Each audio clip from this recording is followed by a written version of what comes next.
ரஞ்சித்துக்கு கொலை சிந்தனை இருக்குன்னு தான் பார்க்க முடியும். அவருக்குள்ள ஒரு கொலைகாரன் இருக்கான்.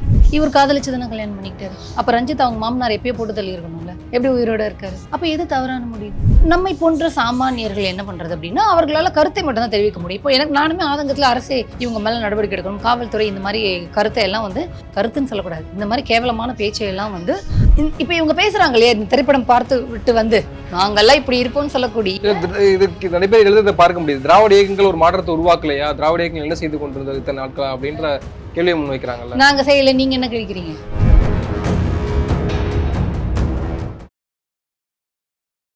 வாய்ஸ் ஆஃப் சவுத் நேயர்களுக்கு வணக்கம். இந்த நேர்காணலில் நாம் சந்திக்கிறப்பவர் திராவிட இயக்க சிந்தனையாளர் திருமிகு ஸ்ரீவித்யா அவர்கள். வணக்கம். கவுண்டம்பாளையம் திரைப்படத்தினுடைய இயக்குனர் மற்றும் நடிகர் ரஞ்சித் ஒரு சர்ச்சைக்குரிய ஒரு கருத்தை சொல்லியிருக்காரு. ஒரு சாதிய பயங்கரவாத அந்த கண்ணோட்டத்தோடு அந்த கருத்தை நம்ம பார்க்க வேண்டியதாக இருக்குது. சாதியான படுகொலைகள் பெற்றோர்களினுடைய அக்கறையின் பால் தான் நடக்குதே தவிர அது குற்றமாக நான் பார்க்கல அப்படின்றாரு. அதை நம்ம எப்படி எடுத்துக்கிறது, நீங்கள் எப்படி பார்க்குறீங்க? ரஞ்சித்துக்கு கொலை சிந்தனை இருக்குன்னு தான் பார்க்க முடியும். அவருக்குள்ள ஒரு கொலைகாரன் இருக்கான் அப்படின்னு தான் பார்க்க முடியும். பெண்களுக்கு எதிராக சிந்தனை அவருக்குள்ள புதைஞ்சு கிடக்கு. அது இப்போ வெளியில் வருவதற்கான வாய்ப்பு இந்த படத்தின் மூலிமா நமக்கு தெரிய வந்திருக்குது. அப்போது பெண்களை பற்றி இந்த சமூகத்தில் நம்ம எப்படிப்பட்ட கருத்தை வேணாலும் சொல்லிட்டு கடந்து போயிட முடியும். பெண்கள் தானே, ஆஃப்டர் ஆல் பெண்கள் தானே, பெண்களை ரேப் பண்ணலாம், பெண்களை தகாத சொல்லலாம், பெண்களை கொலை பண்ணுறதை குடிப்பெருமை கொலைன்னு சொல்லலாம், கொலை பண்ணிட்டு நாங்கள் அன்பாக செய்தோம்னு சொல்லலாம். அப்போ பெண்களுடைய நிலை இந்த சமூகத்தில் இன்னும் என்னவாக இருக்கிறது?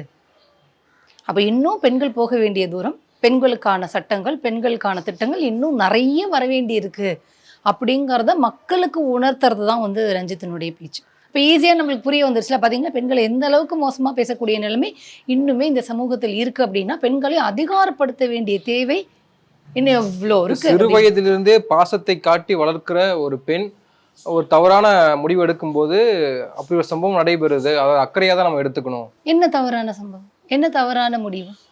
வேற ஒரு பையனை காதலிக்கிறதோ, இவர் காதலிச்சதுன்னா கல்யாணம் பண்ணிக்கிட்டாரு. அப்போ ரஞ்சித் அவங்க மாமனார் எப்பயோ போட்டு தள்ளி இருக்கணும்ல, எப்படி உயிரோட இருக்காரு?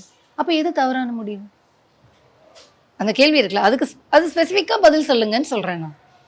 ரஞ்சித் போன்ற ஆட்கள் பெண்களுடைய உடல் மீது சில்லறை பொறுக்கிற வேலையை நிறுத்திக்கணும், பெண்களின் உடலை மையப்படுத்தி அரசியல் ஓட்டு பொறுக்கிற வேலையை நிறுத்திக்கணும் அப்படின்னு நான் சொல்கிறேன். உங்களுக்கு எவ்வளவோ இருக்கே. உங்களை திரைப்படத்துறையில் மேம்படுத்திக்கணும், இல்லை அரசியலுக்குள்ள நுழையணும், ஓட்டு பொறுக்கணும் அப்படிங்கிற நோக்கம்லாம் இருந்தால் நீங்கள் முன்வைக்கிறதுக்கு பல கருத்து இருக்குங்களேங்க. சினிஃபீல்டு இப்போ எவ்வளோ அட்வான்ஸ் டெக்னாலஜி இருக்குது. அந்த டெக்னாலஜி கற்றுக்கிட்டு ஒரு படத்தை எடுத்து தொலைக்க வேண்டியது தானே? இல்லை அரசியலுக்கு வர அப்படின்னா மக்களுடைய பிரச்சனைகள் ஏராளமாக இருக்குது, அதை பற்றி பேச வேண்டியது தானே? எதுக்கு பெண்களை ஸ்பெசிஃபிக்காக பேசுகிறீங்க? என்ன தவறான முடிவு எடுக்கும் போது அதை சொல்லுங்கள். அது தேவையா இருக்குல்ல. என்ன தவறான முடிவு எடுக்கும் பொழுது இது அன்புனால செய்ததுன்னு நீங்க சொல்லுங்க. காதலுக்கு எதிரி இல்ல, நாடக காதலுக்கு எதிரி. நாடக காதல்லாம் என்ன, ரஞ்சித் பண்ணது தானே. வேற ஜாதி பொண்ணு கல்யாணம் பண்ணிக்கிறது, லவ் பண்றது நாடக காதல் தானே.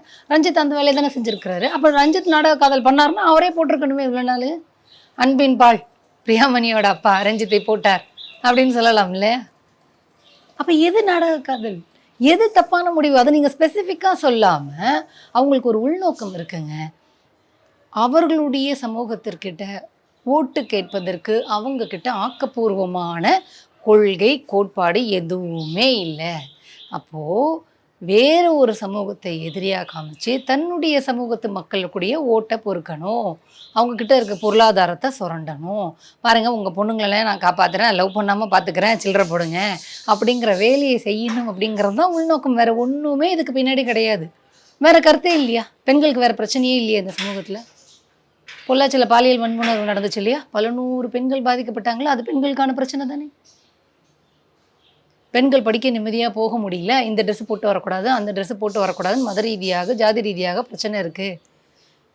பெண்களுக்கு பொருளாதார உரிமை இன்னும் இல்லை, பெண்களுக்கு 33% இடஒதுக்கீடு இன்னும் பிஜேபி இம்ப்ளிமெண்ட் பண்ணலை. நீ பொம்பளை தானே, ஒரு வீட்டிலேருந்து வந்தவ தானே, இந்த வீட்டுக்கு வாழ வந்தவ தானே அப்படின்னு சொல்லிட்டு பல வரதட்சணை கொடுமை இன்னும் இருக்குது. இடஒதுக்கீடு இன்னும் கொடுக்க முடியலையே. உயர் படிப்புக்கு போகணும் அப்படின்னா என்ன, நீலாம் பொம்பளை, நீ எதுக்கு படிக்க போகிறேன்னு பெற்றவங்களே ரெஸ்ட்ரிக்ட் பண்ணுறாங்களே. இந்த சமூகத்தில் பாலின சமத்துவம்ங்கிறது இல்லாமல் இருக்குதே. சம்பளம் சமமாக இல்லாமல் இருக்குது. ரஞ்சித் திரைத்துறையில் தானே இருக்காரு. திரைத்துறையில் ஹீரோயினுக்கு ஹீரோவோட சம்பளம் குறைவு தானே. இப்படி பல பிரச்சனைகள் இருக்கும்பொழுது அதையெல்லாம் ரஞ்சித் பேசாமல் இதை மட்டும் ஏன் பேசுகிறாரு? ஒரு கேள்வி இருக்குல்ல. அப்போ அவருக்கு ஒரு உள்நோக்கம் இருக்குது. இல்லை, இந்த மாதிரியான நபர்கள் வந்து யார் வளர்த்தெடுக்கிறாங்கன்ற ஒரு கேள்வி வந்தது. இப்போ வந்து அண்மையில கூட வந்து ஒரு இடத்துல அவருக்கு சாய் சங்கம், கவுண்டர் சங்கம் கூப்பிட்டு அவருக்கு விழாலாம் நடத்துனாங்கன்னா கூட கேள்விப்பட்டோம். இப்போ இந்த மாதிரி நபர்கள் வந்து சமூகத்துல போற போக்குல வந்து ஆணவ கொலைகளை நியாயப்படுத்துறது இருக்குல்ல, அது நடக்குதுன்னா அவ்வளோ அந்த தைரியம் எப்படி வருதுன்னு நினைக்கிறீங்க? இந்த மாதிரி ஜாதி வெறி சிந்தனைகள், புரிதலற்றவர்கள், மூளையற்றவர்கள், சிந்தனையற்றவர்கள் கூட்டம் இருக்க தானே இருக்குது. ஜாதி வெறி எங்கெல்லாம் இருக்குதோ அவங்களுக்குலாம் மூளை வேலை செய்யலை அப்படின்னு அர்த்தம். சிந்தனை பிறழ்வு அவர்களுக்கு இருக்குது. அப்போது இது போன்று ஒரு சமூகத்தில் ஒரு குறிப்பிட்ட மக்களை ஜாதி வெறி இருக்கிற மாதிரியே மெயின்டைன் பண்ணிக்கிறது, அவங்க இவங்களை கூப்பிட்டு பாராட்டுறது. இந்த தைரியம்ங்கிறது இல்லைங்க. இப்போ கொலை நடக்குது, ரேப் நடக்குது. இதையெல்லாம் ஏதோ ஒரு யாரோ ஒருத்தர் வந்து தைரியம் கொடுக்கறது அப்படிங்கிறது கிடையாது. இப்போ ரஞ்சித்துக்கு யார் வந்து தைரியம் கொடுக்குறாங்க அப்படின்னா, தன்னுடைய ஜாதிய சமூகத்தை வாக்கு வங்கிகளாக பயன்படுத்திக்கணும் அப்படின்னு ஒரு கூட்டம் எப்போதுமே சுற்றிக்கிட்டே இருக்கும். அவங்க எல்லாருமே பார்த்தீங்கன்னா அந்த ஜாதியின் பெயரில் ஒரு சங்கத்தை ஆரம்பிப்பாங்க, ஜாதியின் பெயரில் ஒரு கட்சியை ஆரம்பிப்பாங்க. அதை வச்சு ஏற்கனவே தேர்தல் களத்தில் வெற்றி பெற்றுள்ள அந்த கட்சிகள் கிட்ட போயிட்டு பாருங்கள், எங்ககிட்ட எங்கள் சமூகத்தினுடைய ஓட்டு இவ்வளோ இருக்குது, எங்களுக்கு சீட்டு கொடுங்க அப்படின்னு கேட்குறது. அந்த சமூகத்து மக்கள்கிட்ட நம்மளுடைய ஜாதி பெண்களை வந்து லவ் பண்ணாமல் நான் பார்த்துக்கிறேன், இந்த காவல் வேலையை நான் வந்து செய்கிறேன் அப்படின்னு அவங்கக்கிட்ட காசு வாங்கிக்கிறேன். இதன் மூலமாக தங்களுடைய அரசியல் பிழைப்பை வந்து நடத்துறது அப்படிங்கிற சிந்தனை இருக்கிறவங்க இந்த மாதிரி ரஞ்சித் மாதிரி ஒரு 10-15 பேர் இருப்பாங்க. அவங்களுடைய வேலையே இதுதான். அறியாமையில் இருக்கக்கூடிய மக்கள் என்ன பண்ணுவாங்க, எப்போ நம்ம பிள்ளைங்களை வந்து காதலிக்காமல் பார்த்துக்கிறாராம்பா, நம்ம ஒரு காசை கொஞ்சம் போட்டு விடுவோம் அப்படின்னு. ஆனால் எப்பொழுதுமே இந்த கும்பல் அந்த சமூகத்திற்கு இந்திய ஒன்றியத்தில் மறுக்கப்பட்ட உரிமைகளை கேட்கறதுக்கு முன் வருமானம் வராது, இந்திய ஒன்றியத்தில் மறுக்கப்பட்ட அதிகாரங்களை கேட்க முன் வருமானம் வராது. அவங்களுடைய ஒரே வேலை பெண்களுடைய கால் எடுக்க நடுவில் உட்காந்துக்க வேண்டியது. நான் பொண்ணுங்களை பார்த்துக்கிறேன், யாரும் வந்து லவ் பண்ணாமல் பார்த்துக்கிறேன், யாரும் வந்து குடும்பம் நடத்தாமல் பார்த்துக்கிறேங்க. இந்த வேலையை தவிர வேறு எதுவும் வேலை செய்வதற்கு துப்பில்லைங்கிறதுனால இந்த வேலையை செய்கிறாங்க. இன்னொரு பக்கம் வந்து இந்த ரஞ்சித், மாரி செல்வராஜ், கோபி நயனார் போன்ற இயக்குனர்கள் அவர்களுடைய கருத்தை முன்வைக்கிற போது எப்படி கருத்து சுதந்திரம்னு சொல்கிறோமோ அதே மாதிரி அந்த மோகன்ஜி சத்ரியன் சொல்லக்கூடிய அந்த இயக்குனராக இருக்கட்டும், இல்லை இந்த இயக்குனராக இருக்கட்டும், ரஞ்சித்தாக இருக்கட்டும், இப்படியான இயக்குனர்களும் இயக்கக்கூடிய சில படங்களை வந்து அதுவும் ஒரு கருத்து சுதந்திரமாக தான் நம்ம எடுத்துக்க வேண்டியது அவசியமாக இருக்குன்னு பேசுகிறாங்கல்ல சார். கருத்து சுதந்திரம் அப்படிங்கிறது என்ன சார்? உங்களை கெட்ட வார்த்தையில் திட்டுறதா? பிறரினுடைய சுயமரியாதைக்கு, பிறரினுடைய உரிமைக்கு, பிறரினுடைய சுதந்திரத்திற்கு பங்கம் ஏற்படாமல், இந்த சமூகத்தில் இருக்கக்கூடிய அமைதிக்கு குந்தகம் விளைவிக்காமல் சொல்லுகின்ற கருத்து எல்லாமே கருத்து சுதந்திரம். ஒரு சமூகத்தை இழிவாக பேசுறது, ஒரு சமூகத்தின் மீது கலவரத்தை உண்டாக்குவது, ஒரு சமூகத்தை கொலை செய்ய தூண்டுவது, பெண் பாலினத்தின் மீது ஒரு வன்முறையை தூண்டுவது, பெண் பாலினத்தை அடிமைப்படுத்தும் நோக்கில் வார்த்தைகளை கொட்டுவது அப்படிங்கிறது எப்படி கருத்து சுதந்திரமாகும்? இப்போ வந்து மாரி செல்வராஜும் ரஞ்சித்தோ நயினார் அவரெல்லாம் படம் எடுக்கிறாரு அப்படின்னா யாருடைய உரிமைகள் ஒடுக்கப்பட்டிருக்கிறதோ அவர்களுடைய உரிமைக்காக குரல் கொடுக்குறாங்க. இப்போ ரஞ்சித் யாருடைய குரலுக்காக குரல் கொடுக்குறாரு?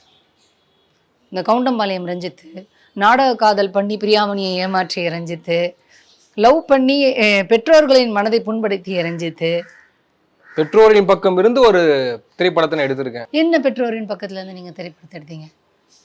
பெற்றோர் பெண்களை வெளியில் அனுப்பிச்சிட்டு பதப்பதிச்சிட்டு இருக்காங்க. ஐயோ நேரம் ஆயிடுச்சே, காவாலி பசங்க எதுவும் பண்ணிடக்கூடாதே, பத்திரமா வந்து வீடு சேரணுமே நினைக்கிறாங்க. அப்போது ஆண்கள் பாலியல் வன்புணர்வு பண்ணக்கூடியவர்கள், ஆண்கள் ரேபிஸ்டுங்கன்னு படம் எடுத்தாரா? அதுக்கு தான் பொள்ளாச்சி பாலியல் வன்புணர்வை நான் சொல்கிறேன். இப்போ கூட அண்மையில் 5 வயது மனநலம் பாதிக்கப்பட்ட ஒரு குழந்தையை வந்து அவங்களோட சொந்தக்காரங்களே கண்டினியூஸாக ரேப் பண்ணி அந்த குழந்தை செத்து போயிடுச்சு. இப்போ அவங்களுக்கு வந்து ஆயுள் தண்டனை கொடுத்தம்போது அந்த ஆயுள் தண்டனை பெற்ற குற்றவாளிகளுடைய கைதிகளினுடைய பேரண்ட்ஸு வந்து என்ன பண்ணாங்க, தீர்ப்பு வாசிக்கும் போது வெளியில் நின்று என்ன பண்ணாங்க, கழுதி அழுதாங்க. என் பிள்ளைங்கள ஐயோ ஐயோ என் பிள்ளைங்க தப்பு பண்ணினாங்க. ஆனால் இந்த பேரண்ட்ஸ் என்ன பண்ணுறாங்க, அந்த தப்பு நியாயப்படுத்தும் விதத்தில் அழுது எங்கள் பிள்ளைங்களை காப்பாற்றுங்கன்னு சொல்கிறாங்க. பொள்ளாச்சி பாலியல் வன்முறையில் பல 100 பெண்களை ரேப் பண்ணி வீடியோ எடுத்து மிரட்டின அந்த குற்றவாளிகளோட பேரண்ட்ஸ் வந்து என்ன பண்ணாங்க, ஐயோயோ எங்கள் பிள்ளைங்க அப்படி கிடையவே கிடையாது, என் பிள்ளைங்க சொக்க தங்கம் அப்படி தானே அழுதாங்க. அப்போ ரஞ்சித் பெற்றோர்களின் பக்கம் நின்று படம் எடுக்கணும் அப்படின்னா பெற்றோர்களின் பக்கம் நின்று பெண் பிள்ளைகளுக்கு ஆண்களால் இவ்வளோ ஆபத்து இருக்குது, வளர்க்கும் போது ஒழுங்காக வளருங்க, வரதட்சணை கொடுமை பண்ணி பெண்கள் வாழ்க்கையை சீரழிக்கிறாங்க. பெற்றோர்களே வரதட்சணை கேட்காதீங்க. அரேஞ்ச் மேரேஜ்லேயும் தவறான மனிதர்களை பார்த்து நீங்கள் தவறான மனிதர்கள் சொல்லக்கூடாது, பொறுக்கிகளை பார்த்து பெண் பிள்ளைகளுக்கு கல்யாணம் பண்ணி வாழ்க்கையை சீரழிச்சிடுறீங்க. அதனால் எந்த கல்யாணமாக இருந்தாலும் தீர விசாரித்து கல்யாணம் பண்ணி கொடுங்க. உங்களோட ஜாதி ஈகோக்கு, மத ஈகோக்கு, ஆணாதிக்க ஈகோக்கு நீங்கள் உங்கள் பொண்ணை கணத்தில் பிடிச்சி தள்ளிடாதீங்க அப்படின்லாம் படம் எடுக்கணும். பெற்றோர்களின் பக்கம் நின்று என்னங்க படம் எடுக்கிறாங்க? பெற்றோர்கள் என்ன பண்ணுறாங்க? நான் உன்னை பெற்றுட்டேன், அதுக்காக கடைசி வரைக்கும் நான் சொல்கிற பேச்சைக்கு மட்டும்தான் நீ கேட்கணும் அப்படின்னு சொல்கிறாங்க. அப்போ அவங்ககிட்ட போய் இவர் எப்படி கிளாஸ் எடுக்கணும்? பசங்க கூட ஃப்ரெண்ட்லியாக இருங்க, அவங்களுடைய உலகம் என்னன்னு புரிஞ்சுக்கோங்க, அவங்களுடைய ஆசைகள் என்ன, கனவுகள் என்ன, அது சரியாக இருக்கான்னு கூடவே இருந்து வழி நடத்துங்க. அவங்க கூட ஃப்ரெண்டாக இருங்கன்னுலாம் படம் எடுக்கணும். அதை விட்டுட்டு அவங்க காதலிச்சா பெற்றோர்கள் அக்கறையினால், ஆசையினால், அன்பினால் இது மாதிரிலாம் பண்ணுவாங்க, நீங்கள் பொறுத்துக்கிட்டு தான் ஆகணும்னு படம் எடுத்தால் அதுக்கு பேர் என்ன அப்படின்னா பெண்களின் உடல் மீது பிழைப்பை நடத்துகின்ற ஒரு கேவலமான செயல். அதை தான் ரஞ்சித் செஞ்சிட்ருக்காரு. இந்த கருத்தை முன்வைக்கும் போது பலரும் எதிர்ப்பு தெரிவிக்கிறத பார்க்க முடியுது. இந்த மாதிரி நபர்களை கைது பண்ணணும், சிறை பிடிக்கணும் அப்படின்னு ஒரு புறம் சொல்கிறாங்க. இன்னொரு பக்கம் தமிழக அரசாங்கம் இந்த மாதிரியான தமிழ்நாட்டை தொடர்ந்து சாதி ஆணவ படுகொலை நடந்துக்கிட்டே இருக்குது, அதுக்கு எதிராக தனிச்சட்டம் இயற்றப்படணும்னு ஒரு கோரிக்கை வலுப்பெற்று வரக்கூடிய சூழலில் இந்த நபர்கள் நார்மலைஸ் பண்ணுறப்ப நம்ம அந்த நபர்களை அடக்க வேண்டியது இல்லை கட்டுப்படுத்த வேண்டியது அவசியமாக இருக்குல்ல. அப்போ அரசாங்கம் என்ன செய்ய போகுதுன்னு நினைக்கிறீங்க?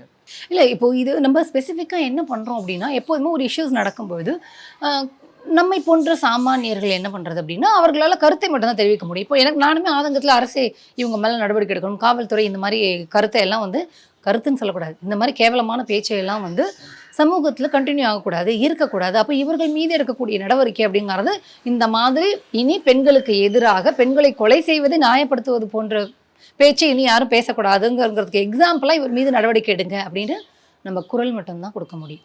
அரசாங்கத்திட்டையும் நம்ம கோரிக்கை மட்டும்தான் வைக்க முடியும். ஆனால் ஸ்பெசிஃபிக்காக ஒரு விஷயம் நகரணும், ஒரு பிரச்சனைக்கு தீர்வு கிடைக்கணும் அப்படின்னு சொன்னால் சமூக செயற்பாட்டாளர்கள், அமைப்பாக இருக்கக்கூடியவர்கள் இது போன்ற சம்பவங்களை தொகுத்து இது பற்றின ஒரு ஆய்வு தயார் பண்ணி அரசுக்கிட்ட போய் கொடுத்து அரசை இது தொடர்பாக இயங்க வைக்க வேண்டிய மிக பெரும் பொறுப்பு சமூக செயற்பாட்டாளர்களுக்கு இருக்குது. அப்போது பொதுவாக சொல்வது அப்படிங்கிறது எல்லாருமே கருத்தை சொல்லலாம். ஆனால் இதற்கான நடவடிக்கை எடுக்கணும், ஆணவ படுகொலைக்கு தனிச்சிறப்பு சட்டம் தேவையில்லைன்னு முதலமைச்சர் சட்டமன்றத்தில் சொல்கிறாரு. ஆனால் இன்னுமே பல குரல்கள் ஆணவ கொலைக்கு சிறப்பு சட்டம் வேணும் அப்படின்னு சொல்லுது. அப்போது இதை சொல்கிறதோட நிறுத்துறது தான் பிரச்சனை. இப்போ கவர்மெண்ட்டுக்கு காது இருக்கே எல்லாமே கேட்கும், ஆனால் நம்ம அவங்கள போய் ட்ரிகர் பண்ண வைக்கணும், அவங்கள இதை எக்ஸிக்யூட் பண்ண வைக்கணும் அப்படின்னா, ஏன்னா இது ஒரு பெரிய சிஸ்டம், அரசு அப்படிங்கிறது ஒரு பெரிய சிஸ்டம். இங்கே ஒரு 10,000 குரல் வரும், 10,000 குரலும் வந்தோன்னா அவங்க ஒவ்வொரு குரலாக கேட்டு எக்ஸிக்யூட் பண்ண முடியாது. அந்த 10,000 குரல்கள் ஒன்றிணைந்து ஒரு ரெப்ரசன்டேஷனை ரெடி பண்ணி கவர்மெண்ட் கிட்ட போய் கொடுத்து ஆதாரங்களோட, ஆய்வுகளோட, இதற்கு பின்னாடி இருக்கக்கூடிய காரணங்கள் என்ன, இது எப்படி சமூகத்துலலாம் பிரச்சனையை ஏற்படுத்தும் அப்படிங்கிறதெல்லாம் ஒரு அறிக்கையாக கொண்டு போய் கொடுத்தாதான் கவர்மெண்ட் அதை எக்ஸிக்யூட் பண்ண முடியும். இப்போ ஸ்பெசிஃபிக்காக நம்ம சொல்லிடுறோம், ஓகே, ஒரு இஷ்யூக்கு அந்த மாதிரி எடுக்க முடியும். அதான் சொல்கிறேன், ஒரு 1,00,000 இஷ்யூஸ் ரைஸ் ஆகிட்டே இருக்குன்னு வச்சுக்கோங்களேன், எப்படி ஒவ்வொன்றும் ஸ்பெசிஃபிக்காக பண்ண முடியும் கவர்மெண்டால்? ப்ராக்டிக்கலாக நாட் பாசிபிள் இல்லையா? மோகன் ஒரு திரைப்படம் எடுத்தார், அப்போது திரைப்படம் பார்த்துட்டு வெளியில் இளைஞர்கள்லாம் யாராக இருந்தாலும் வெட்டுவேன் அப்படின்னு சொன்னாங்க. இப்பயும் இந்த கவுண்டமணி திரைப்படத்தை பார்த்து வெளியில் வரக்கூடிய நபர்களும் என்ன சொல்கிறாங்கன்னா, போர்வால் நாங்கள் தூக்க போகிறோம், திருந்துக்கிங்க அப்படின்னு நாடகங்கள் பண்ணக்கூடிய நபர்களை பார்த்து சொல்கிறதா அவங்க சொல்கிறாங்க. அது நாடக காதல், போர்வால் தூக்குவோம், இதெல்லாம் இவர்கள் சமூகத்தை விட உயர் ஜாதி சமூகத்தை சேர்ந்த ஆண்கள் இவங்க வீட்டு பெண்களை பண்ணினா அந்த போர்வால்லாம் தூக்க மாட்டேங்கிறாங்களே, பம்பிக்கிட்டு இருக்காங்களே.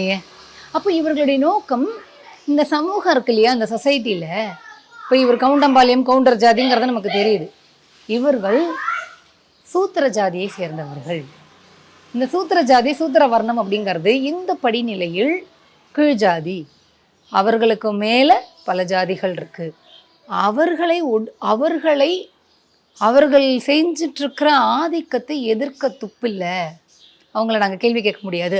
அவங்கெல்லாம் எங்கள் வீட்டு பொண்ணுங்களை லவ் பண்ணால் நாங்கள் எதிர்க்க முடியாது, ஓகே பண்ணிக்கோங்க, உயர் ஜாதியாச்சு அப்படின்னு சொல்லிட்டு நாங்கள் காம்ப்ரமைஸ் பண்ணிட்டு கம்மிருப்போம். இவர்களையெல்லாம் நாங்கள் எதிர்க்கிறதுக்கு துப்பு இல்லாததுனால எப்போதும் இந்த சமூகத்தில் எங்களுக்கு கீழே ஒரு ஜாதி இருந்துக்கிட்டே இருக்கணுங்கிற ஒரு மோசமான மனநிலை, மனநோய் பிடித்தவர்களாக நாங்கள் இருக்கோம். அதனால் இந்த நிலை இப்படியே தொடரணும். அதனால் எங்கள் வீட்டு பெண்களை எங்களை விட கீழானவர்கள் என்று நாங்கள் நினைக்கிற ஜாதியை லவ் பண்ணால் மட்டும்தான் போர்வால தூக்குவோம், பார்த்து இருந்துக்கோங்கன்னு மிரட்டுவோம். பட் அப்பல இருந்தாங்க அப்படின்னா நாங்கள் கப்புன்னு இருப்போம். அதுதான், வேற என்ன. இப்போ இவங்க பேசுறாங்க இல்லையா, இந்த திரைப்படம் பார்த்து விட்டு வந்து நாங்கெல்லாம் இப்படி இருப்போம்னு சொல்லக்கூடிய இதுக்கு நிறைய பேர் எழுதுறதை பார்க்க முடியுது. திராவிட இயக்கங்கள் ஒரு மாற்றத்தை உருவாக்கலையா, திராவிட இயக்கங்கள் என்ன செய்து கொண்டிருந்தது இத்தனை நாட்களா அப்படின்ற கேள்வியை முன்வைக்கிறாங்கல்ல. நாங்க செய்யலை, நீங்க என்ன கழிக்கிறீங்க? நாங்க செய்யலைன்னு சொல்றீங்க, அப்போ ஒண்ணு நீ கூட வந்து நில்லு செய்யறதுக்கு. அந்த ஒரு வடிவேல் காமெடி வரும்ல, ஒருத்த மட்டும் மற்றவங்க எல்லாரும் பஸ்ஸை தள்ளிட்டு வருவாங்க, ஒருத்த மட்டும் தள்ளு தள்ளு தள்ளு தள்ளு தள்ளுன்னு சொல்லி அப்புறமா வடிவேல் பலார்னு ஒன்று விடுவோம் சொல்லி. அந்த மாதிரி நாங்க செய்யலை, நீ வந்து செய்ய. ஏன் நீ செய்யறதுக்கு வரமாட்டேங்கிற கூட?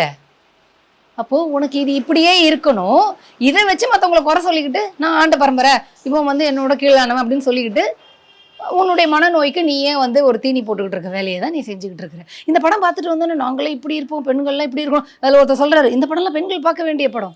ஏன் நீ பாரு, இன்னொரு பெண்ணை வந்து போய் லவ்ங்கிற பேரில் ஏமாற்றக்கூடாதுங்கிறது உனக்கும் தானே லெசனு. அதானே ஸ்பெசிஃபிக்காக பெண்களுக்கு. அப்போ நீங்கள் ஏமாத்துறது ஏமாற்றிக்கிட்டே தான் இருப்பீங்களா? அதனால் திரும்பவும் கேட்குறேன், பொள்ளாச்சி பாலியல் இஷ்யூவில் சம்பந்தப்பட்ட அந்த குற்றவாளிகள் எந்த ஜாதியை சேர்ந்தவர்கள்? எல்லா சாதியும் சேர்ந்தவர்களாக இருக்காங்க சார், எல்லா ஜாதியும் அந்த இஷ்யூல அந்த ஊர் பசங்க எந்த ஜாதியை சேர்ந்தவர்கள்? பெரும்பாலான கவுண்டர் சார். அப்போ நீங்க நாடக காதல்ங்கிற பேரால என்னை விட ஜாதியில் கீழ் அப்படின்னு சொல்லப்படுகின்ற சமூகத்தை விரோதியா காமிச்சு அந்த மக்களுடைய ஓட்டை வச்சுக்கிட்டு நான் அரசியல் பலனை அடையணும், அரசியல் அதிகாரத்தை நான் அடையிறதுக்கு என்னுடைய ஜாதி சமூகத்துல இருக்கக்கூடிய மக்களை முட்டாளாக்குவேன், பொண்ணுங்களை அசிங்கப்படுத்துவேன் அப்படிங்கிறதுல சில கூட்டம் படிச்சுக்கிட்டு இருக்கு. அதில் ஒருத்தர் தான் வந்து ரஞ்சித். இந்த பெண்களுக்கு வந்து நான் வந்து இவங்க இதெல்லாம் இனிமேல் வந்து கவனமாக இருக்கணும், போர்வால் எடுப்போம், பெண்கள்லாம் இதை பார்க்கணும், இனிமேல் லவ் பண்ணணுங்கிற எண்ணமே வரக்கூடாது, இதை பேச முடிஞ்ச இந்த படத்தை பார்த்துட்டு வந்து இவங்க பேசுகிறாங்களே, இவங்ககிட்ட நான் ஒரே ஒரு கேள்வியை மட்டும் நான் முன்வைக்கிறேன். இந்திய ஒன்றியத்தில் இந்த சமூகத்தினுடைய நிலை என்னவாக இருக்குங்கிற புரிதல் அவங்களுக்கு இருக்கா? அதுக்கு பதில் சொல்கிறதுக்கு துப்பு இருக்குமா? இந்திய ஒன்றியத்தில் அந்த கவுண்டர் சமூகத்தினுடைய அந்த ஒட்டுமொத்த அந்த பிசி அப்படிங்கிறது எம்பிசின்னு வருது இல்லையா, இதில் அவர்களுடைய நிலை என்னவா இருக்குது, அவர்களுக்கு வழங்கப்பட்ட முன்னுரிமையான இடஒதுக்கீட்டில் அவங்களுடைய நிலை என்னவா இருக்குன்னு இது குறித்தெல்லாம் பேசுவதற்கு அவங்களுக்கு அறிவு இருக்கா? அப்போது அறிவே இல்லாத, சிந்தனை இல்லாத ஒரு கூட்டத்தை எப்போதும் ஜாதி வெறி ஊட்டி ஊட்டி ஊட்டி ரஞ்சித் மாதிரியான ஆட்கள் தங்களுடைய பிழைப்பை நடத்தி கொண்டிருக்கிறார்கள். அவ்வளோதான், வேறு ஒன்றுமே இல்லை. எவெல்லாம் சமூகத்திற்கு எதிராக பேசுகிறானோ, எவெல்லாம் ஒத்துமைக்கு எதிராக பேசுகிறானோ, எவெல்லாம் பெண்களுடைய உரிமைக்கு எதிராக பேசுகிறானோ, அவனெல்லாம் தன்னுடைய பிழைப்புக்காக இந்த வேலையை செஞ்சுக்கிட்டு இருக்காங்கிறது எளிமையாக மக்கள் புரிஞ்சுக்கணும். அவ்வளோதான், இல்லை வேறு ஒன்றுமே இல்லை. ரஞ்சித் லவ் பண்ணி கல்யாணம் பண்ணிக்கிட்டார், நீ நடிப்பில் தான் இருக்கிற, நீ பொருளாதார சுதந்திரம் பெற்று இருக்கிற, நீ ஒரு கல்யாணத்துக்கு 2 கல்யாணம் பண்ணாது உன்னோட பர்சனல் சாய்ஸ், நான் இல்லைன்னு நான் சொல்லலை. உன்னால் ஒரு பெண்கள் ஏமாற்றப்பட்டார்களா இல்லையா? எல்லா அக்யூஸ்ட் வேலையும் பண்ணிக்கிட்டு நான் வந்து பெண்களுக்கு அக்கறை இருக்கிற மாதிரி படம் எடுக்கிறேன் அப்படின்னு சொன்னால் எப்படி நம்ப முடியும்? பெண்களை கொலை செய்வதை பேரண்ட்ஸ் வந்து அன்பினால் செஞ்சாங்க, இதெல்லாம் ஒரு வன்முறை இல்லை அப்படின்னா நாளைக்கு பசங்களும் இதையே சொன்னால் என்ன பண்ணுவாங்க? நாங்களுமே பேரண்ட்ஸ் மேலே அன்பாக தான் இருந்தோம், அவங்க ஒரு தவறு செஞ்சுட்டாங்க அதனால கொலை பண்ணிட்டாங்கன்னு பசங்க சொன்னால் நல்லாவா இருக்கும்? அப்போ கொலை தாங்க. இப்போது நீங்கள் கோர்ட்டுக்கே போனால் கூட கொலை தானே, தற்காப்புக்காக கொலை பண்ணிக்கிட்டாங்கிறதுல நீங்கள் ப்ரூவ் பண்ணணும். பட் ஏதோ ஒரு சுச்சுவேஷனில் வந்து கொலை பண்ணிட்டா கூட உங்களுக்கு ஒரு மினிமம் தண்டனை இருக்குது இல்லை? அப்போ கொலையை ஆதரிக்கக்கூடிய அளவுக்கு ஒரு சிந்தனை வந்து இருக்குது. திராவிட இயக்கங்கள் என்ன பண்ணிச்சு அப்படின்னு கேட்குறீங்க அப்படின்னா, கொலை செஞ்சவனை பார்த்து எப்போ நீங்கள் கேள்வி கேட்பீங்க? கொலை செய்யணுங்கிற வெறி இருக்கிறவனை பார்த்துல நீங்கள் கேள்வி கேட்கணும். எங்களை பார்த்து திராவிட இயக்கம் என்ன செஞ்சதுன்னு கேட்குறீங்களே, கொலகார சிந்தனையோட ரஞ்சித் சுத்துறானே அவங்ககிட்டலாம் போய் நாக்கப்படுங்கிற மாதிரி கேள்வி கேட்கணும். அவட மானம் கெட்டவனே, நீ எல்லாம் வந்து ஒரு பெண் வயிற்றில் தான் பிறந்தியா அப்படின்னு எல்லாம் நம்ம அவனை தானே பார்த்து கேட்கணும். கொலை செய்பவனே, ஜாதி வெறியோட கொலை செய்பவனே, ஜாதி கலவரம் பண்ணுறவனெல்லாம் பார்த்து கேள்வி கேட்கணும். அதற்கு எதிராக உழைக்கின்ற போராடுகின்ற எங்களை பார்த்து நீங்கள் என்ன செஞ்சீங்க? ஏன் வாய நீ தான் வந்து கூட நில்ல, நாங்கள் தான் செய்யலை. அப்போ ஜாதி வேண்டும்னு சொல்கிறவன் வந்து தூண்டி விடுற கேள்வி தான் இது. அவங்க என்ன செஞ்சாங்க, நீ என்ன கிழிச்ச? பெண்களை கொலை செய்வதை வந்து நீ நார்மலைஸ் பண்ணுற நீ வந்து எங்களை கேள்வி கேட்கறதுக்கு தகுதி இருக்குதா? அப்போ ஜாதிங்கிறது மக்களை முட்டாளாக்கும், அந்த சமூகத்தை வந்து கடைசி வரைக்கும் முட்டாளாகவே வச்சிருக்கோங்கிறதான் இதுல இருந்து தெரிஞ்சுக்கணும். நன்றி, நிறைய விஷயங்களை பகிர்ந்துட்டீங்க. உங்கள் நேரத்துக்கு மிக்க நன்றி.